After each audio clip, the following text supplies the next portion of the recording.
Hey everyone, it's Clint. Welcome to Sweetcast. Whenever I pull up YouTube, because I want to show you some YouTube clips, if I don't make it full screen, you can see everything that I've been mildly interested in. Yeah, I want to try airsoft. Is there anything wrong with that? Politics. And yes, Alien Ant Farm. What does that have to do with anything? A lot, actually. So we're going to get into that, okay? First off, Fatal's on Indiegogo. Check it out. One of the best looking comic books you're going to see anywhere in comics.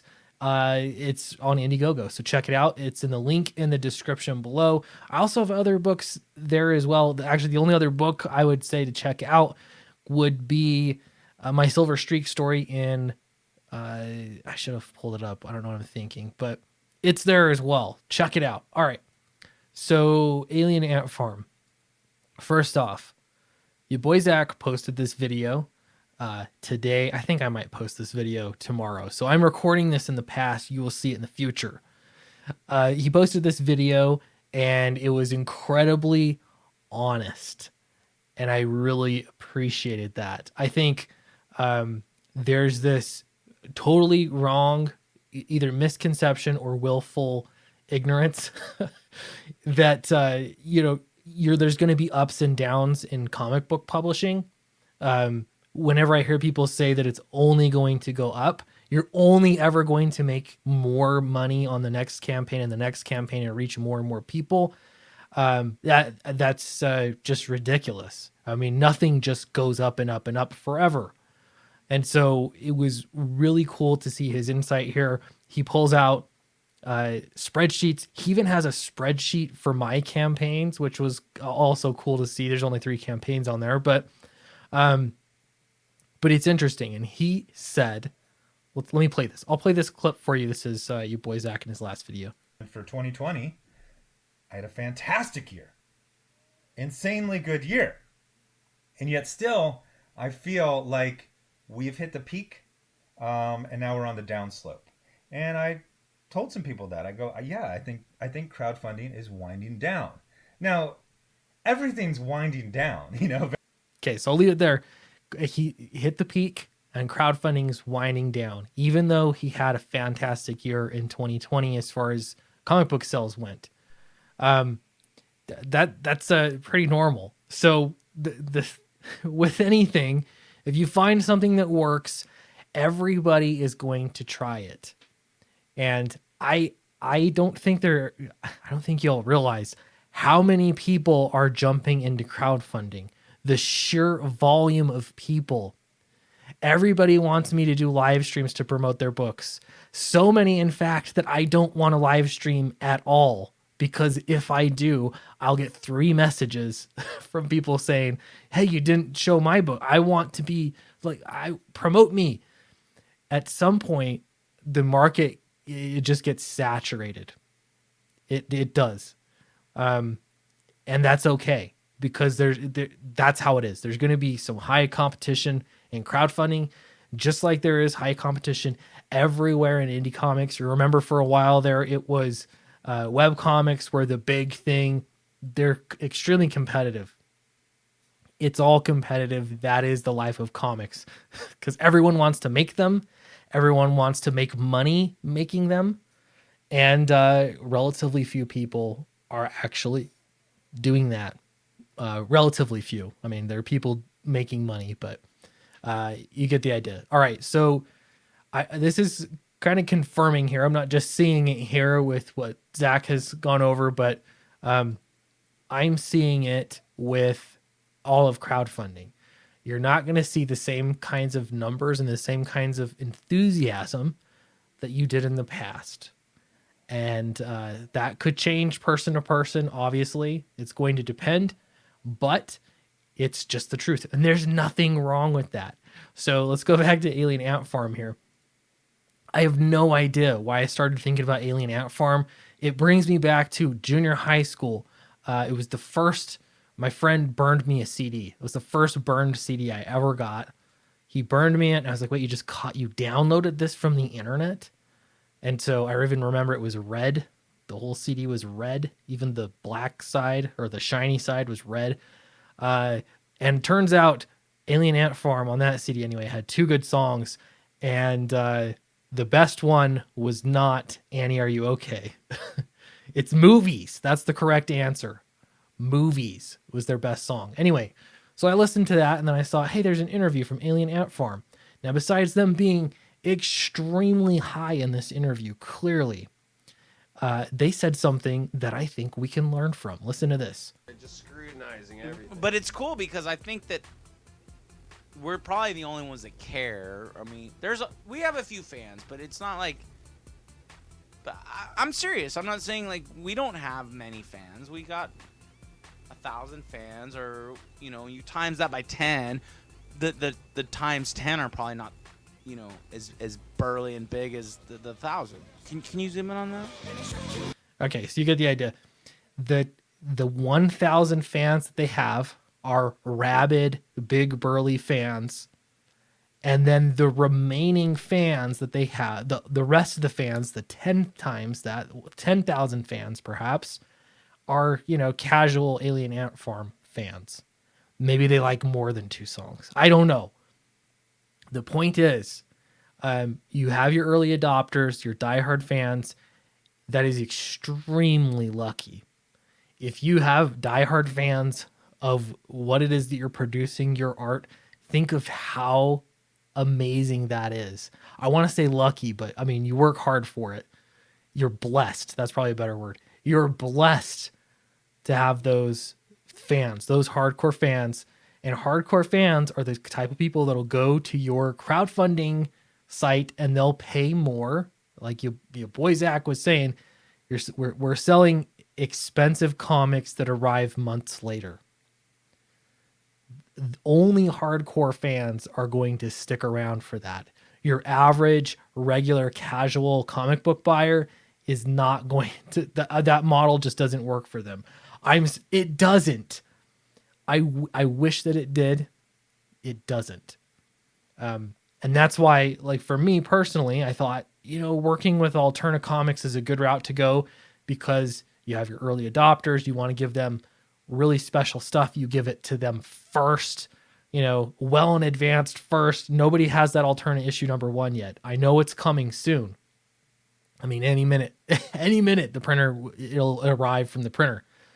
It hasn't come out yet, but meanwhile, people have 2 Downcast books. The third one is halfway finished, over halfway completed.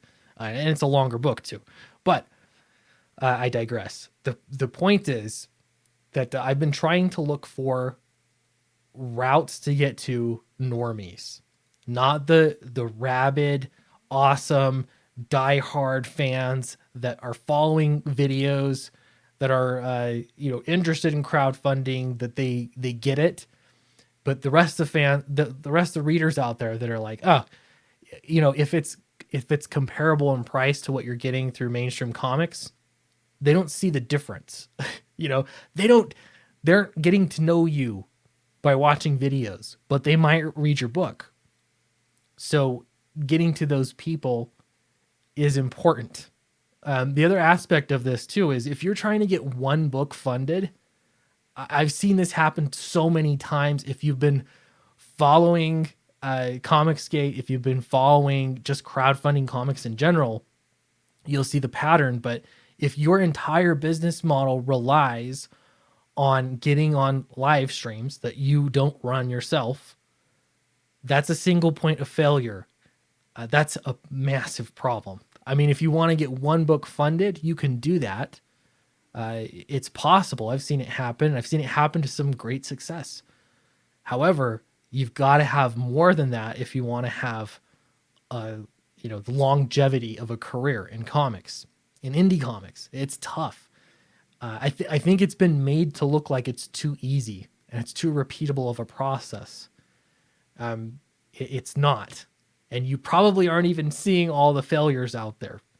I mean, a campaign's not people. You try again, you work things out, but it just looks like there's been home run after home run, and so why not everyone do it?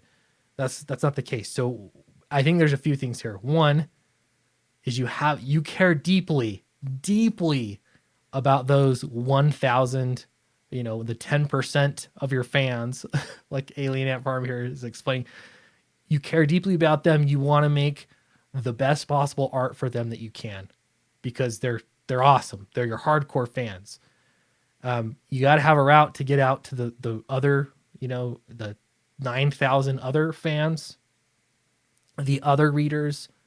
But if all you have is an Alien Ant Farm career and you've got those 2 hits that, everybody knows the one song, at least everyone knows that one song, but you have your hardcore fans, that's a great place to be, to make art, really.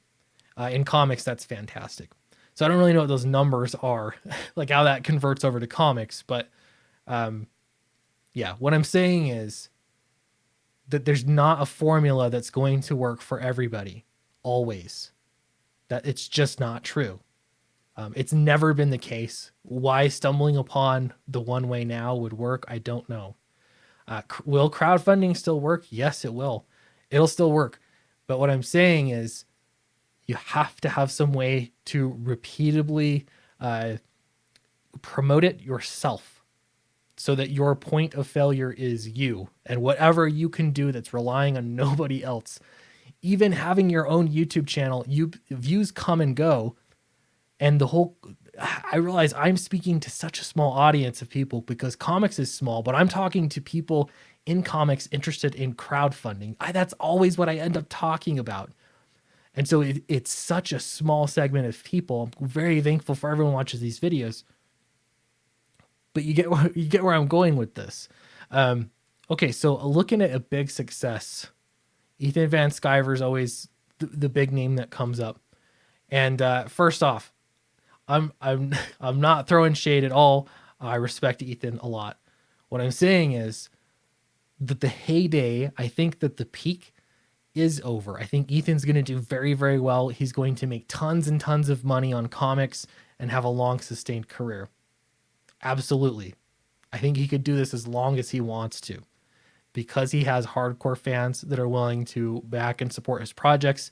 I suspect he'll find ways to get his stories out to the masses and get, the rest of that, the 9,000 other people out there, metaphorically speaking. And he'll continue to do fantastic. But part of that is because he is Ethan Van Sciver. Snowman, A Cold Day in Hell, this book looks amazing. It's successful by any metric. This is a successful campaign. But it's not Cyberfrog. It's not hitting the Cyberfrog kind of numbers. Is that anything to be ashamed of? No. And that's the problem. You hit a big success, and then everyone's going to compare everything you've ever done based off of that one big success. Ethan didn't draw or write this book. He's publishing it, but still he is publishing it.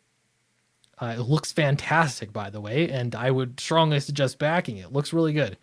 But the point I'm making is I think people are starting to settle in and find who it is that they want to support. People aren't just backing everything on Indiegogo. They're really not. They're going to be more selective and more choosy because there's more competition. And ultimately, I think that's a good thing for readers. What I'm working through is how do I compete with that? Already right now, with Downcast 3 coming around the bend, I'll go back to Zach's video here. He showed the trajectory of my sales. I don't know if I can scrub through and find it really fast. It's not worth it. But I guarantee, I know for a fact, Downcast number 3 is going to sell less than Fatal did. So my last book, Fatal, with Charlie Snowgan's amazing artwork, beautiful book, selling over $90,000. That's amazing. Who'd have thought?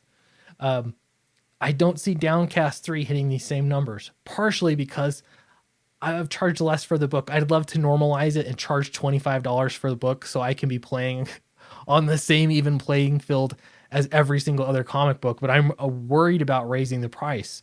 The first one was $15 a book, and when I raised it so that it was $20 a book, I was scared to raise that again to $25 a book just so I'm normalized and I'm, competitively on an even playing ground with every other comic book being crowdfunded, especially at that length. it's terrifies me to do something like that and lose readers over $5. But all regardless, if it's a $20 book, which is the plan to make it a $20 book, I don't see it selling this well. Even getting 17, almost 1,800 backers, it just doesn't make sense for the series based off of the sales previously to the series. So is Downcast 3 like a failure? No, I think it's going to be, I think it's a really, really fun book. I'm really proud of it. And I think it'll sort of really build into a great direction for the series for sure.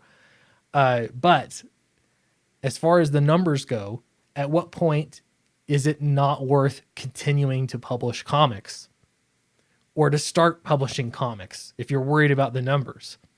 You have to make it work. You have to make it sustainable. And so for me, I've been really convinced especially over the past, I don't know, 8 months, maybe, I've been thinking about the fact that to make a sustainable comic business, you have to be able to have factors that you can rely upon. And there's not an awful lot you can rely upon except for yourself. So I don't know. I'm considering seeing what I can do. I did the whole media circuit, went on every live stream I possibly could for Fatal, but I'm considering seeing what I can just do with my own lifting. I'm sure I'll go on to some live streams, but I don't know. I don't see that aspect of it having longevity because it ends up being the same thing. Every stream, everywhere.